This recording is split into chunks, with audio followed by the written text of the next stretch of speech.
శిలువలో మరణించి సమాధి చేయబడి మూడో దినం సజీవుడు చేసుకుంటాము. అందరికీ ఈరోజు ఈ లోకంలో ఎన్నిసార్లు పుట్టుక కట్టలేదా?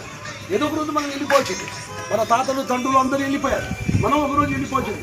దీపం ఉంటే కానీ ఇల్లు పెట్టుకుంటాం, ప్రాణం ఉంటే కానీ ప్రభావం పాపి నేను క్షమించుకుంటే ఎంత గొప్ప పాపి కానీ క్షమించి పరలోక రాజ్యం వచ్చిన గొప్ప మహనీయుడు.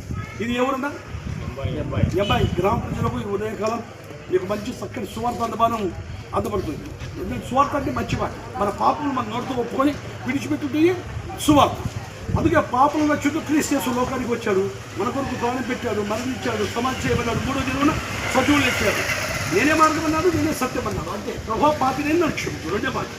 మేము కూడా ఒకప్పుడు తాగుబోతులము, తిరుగుబోతులము, బీజులు, గోవా, గుట్క, మందు, హత్య, గాచ, ఉంపుడి ఇలాగ తాగి తాగి తాగి తాగి నాశనం. ఈ వాక్యం మార్చేసేది ఎవరు మార్చలేదు. ఈ వాక్యమే, నీ వాక్యమే నన్ను బ్రతికించడం, నా బాధలను నెమ్మదిస్తుంది అంటే వాక్యం మార్చేస్తుంది. మనిషి మార్చడు, మనిషి బాగుపడదు.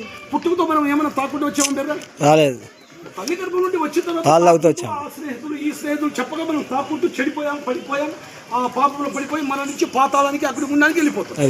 అందుకే మరి ప్రభు అంటున్నాడు, ఏ భేదం లేదు, అందరూ పాపం చేసిన వాళ్ళే, ఒక్కడు నీతిమంతుడు లేదట. నీతిమంతుడు యేసుక్రీస్తు ప్రభు రక్తం చిందించి మరణించి సమాధి చేయబడి మూడో దిన సజీవుడు ఇచ్చాడు. యేసు ప్రభు నమ్మితే నిత్య జీవమంది. ఆ ప్రభు పాపి నీ ఎట్టి బంగారం వచ్చి నీ డబ్బు లేదు కానీ నీ హృదయం చేత ప్రభు నేను పాపిని నన్ను క్షమించు. ఏమన్నా ఓకే, థ్యాంక్ యూ.